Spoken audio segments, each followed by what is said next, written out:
I was a 4-time kickboxing world champion. For 12 years, I trained 5 hours a day, 6 days a week. And I was motivated to train probably about 25% of the time. The rest of the time I went because I am disciplined. You don't feel like going through that shit on a Wednesday morning when you wake up, but you have to do it because you're disciplined. You're either a disciplined individual or you are not a disciplined. There's a difference between want and want. And I say this all the time.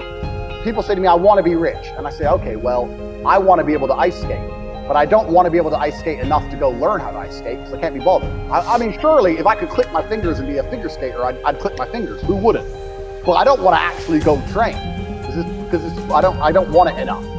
And this is the exact point with money. Everyone wants money put on their lap. If you truly wanted money, you wouldn't be able to sleep until you fucking had it. And this is the point.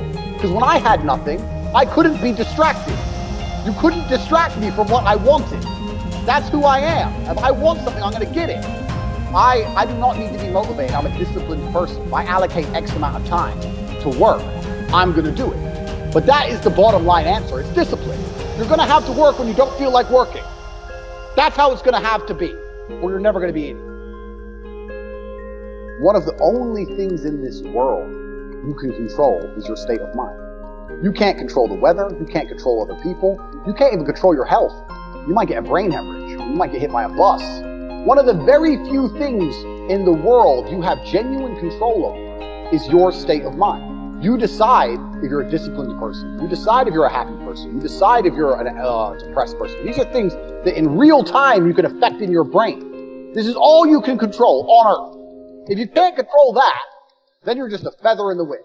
And life's going to blow you around and you might land somewhere good. You might land dog shit. Nobody knows. Your state of mind is what you should be able to control. If you can't wake up and say, today I'm making some money, and actually try your very, very best, and actually stay dedicated to that task. You talk a lot about purpose, why we are created as humans and why we're here. What is the purpose of life? Why have we been given life? I think we're here to struggle and to learn. I don't think we're here to be happy. That's why when we keep going back to the happy argument, I've always found that kind of frustrating and annoying. Yeah. When someone goes, oh, but I want to be happy. Why? Why? Why do you want to sit there and laugh? Like you were happy your entire childhood. That's your happy days. You're allowed to be happy as a kid. It's all over now, right? You're a man. You have responsibilities. I think we're here to do important things, and important things are going to be difficult, and they're going to be hard, and you're going to get frustrated. But that's what gives you purpose. I think we're here to struggle. I think we're here to endure pain. Yeah. I think we're here to just see how hard we are to kill. I think that going through terrible things and living through them and coming out the other side is one of the most fantastic things about being human. I think that it's almost like once you understand what life is really about, there's no emotion which isn't enjoyable. The only emotional state which can be seen as detrimental is feeling nothing at all. But if you're sitting at home and you're feeling truly heartbroken, at least you're feeling something, right? And I think that's the whole part of being human. I think we're here to struggle. I think we're here to go through pain. I wake up each day and go, what can I attack? What problem can I solve? And look at history. Why did Genghis Khan wake up and want to conquer the whole world? Why did Napoleon conquer the world? Why did Alexander the Great conquer the world? You just wake up and just say, give me this, give me that. I want all of it. Yeah. There's an army there. They're really big. We're better. It's intrinsic. You need to go and conquer. That's the purpose of life. Do you believe that God created us? So why did God create us to struggle? Because if you don't struggle, you don't learn. God created us to learn and understand ourselves and understand other people and understand the world. And what did I say earlier? I said that you don't learn a lesson without pain. So you have to struggle to learn anything. There's only two ways to learn things, the hard way or the harder way. If you're smart, you can learn the hard way. But in my experience, 99% of the planet only learn the hardest possible way. If you want to feel happy inside of yourself, and you want to feel content, and you want to feel stable inside of yourself, you need to live true to God. And I'm not saying you can't drink a little bit of alcohol or not party or not have a little bit of fun, but you have to be a good person. I don't believe in the societal paradigms in which they have tried to construct this idea of happiness. I don't believe or subscribe to the way that happy and sad is currently understood by the masses of the population. I think if you are anything less than absolutely distraught, you are happy. You're a version of happy. It's like saying gray is a version of black, right? No matter how light the gray is, you can still call it a version of black. And unless you've gone through an event, which hopefully doesn't happen too often, like the passing of a family member or something that's truly destructive and detrimental to your mindset, besides these events, which hopefully only happen a few times in your life, You should be happy. If you're not crying or paralyzed in silence due to the absolute magnitude of a detrimental circumstance or the absolute magnitude of a negative event, then you are a version of happy. So I am always happy is the short answer. I don't believe in not being happy. I don't believe in not saying to myself I'm happy. I'm always a version of happy.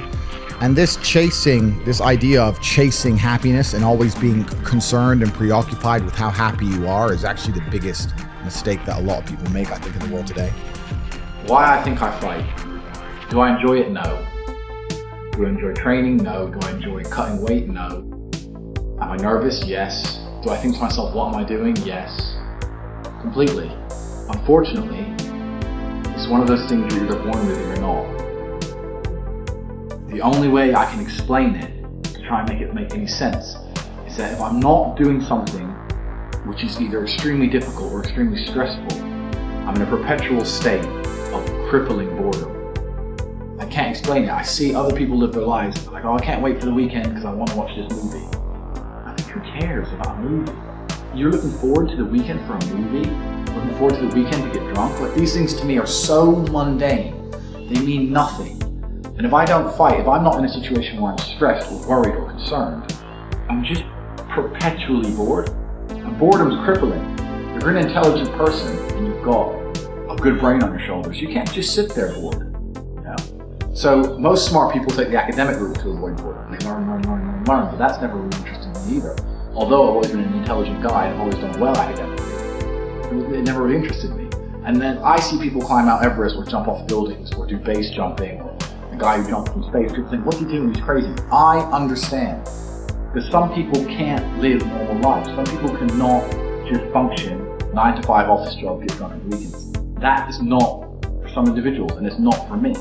So I have to find something which keeps me physically tired enough to stop me going AWOL, and mentally tired enough. And I've chosen fighting, because without this, when I'm not in training, I wake up every day and think, okay, what am I going to do today? It's 9 a.m. on a Tuesday, I'm bored, everyone's at work, I'm bored, and I'll end up doing something crazy. I'll either end up drunk, or on the Eurostar, or, you know, it's just a random lifestyle, because I'm constantly looking for never-ending entertainment, and it doesn't exist.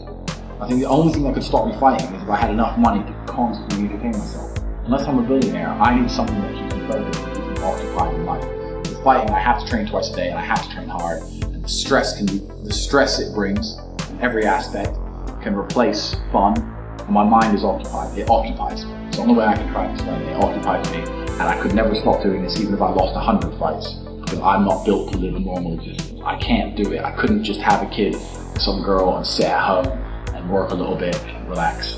I've never relaxed in my entire life. I don't know what relaxing is. It's just not. Every man understands you shouldn't be complaining about things you cannot change. You have to play the cards you dealt. To be born a certain height and then to sit there and go, what do I do? I'll tell you what you do. You become the best version of yourself, just like everyone else does. Nothing about the height is in and of itself enough value for me to be a valuable man. As a man, you build your value. You are born with the cards you're dealt. Sure, it'd be ideal. Look, I'd love to be 7 foot tall. I'm not. So it's the same argument. If you're 5'2", you need to become rich, strong, and funny, and charismatic, and interesting, and witty. If you're 6'4", you need to become rich, strong, well-connected. It's the same game. So to sit there and complain about it is asinine.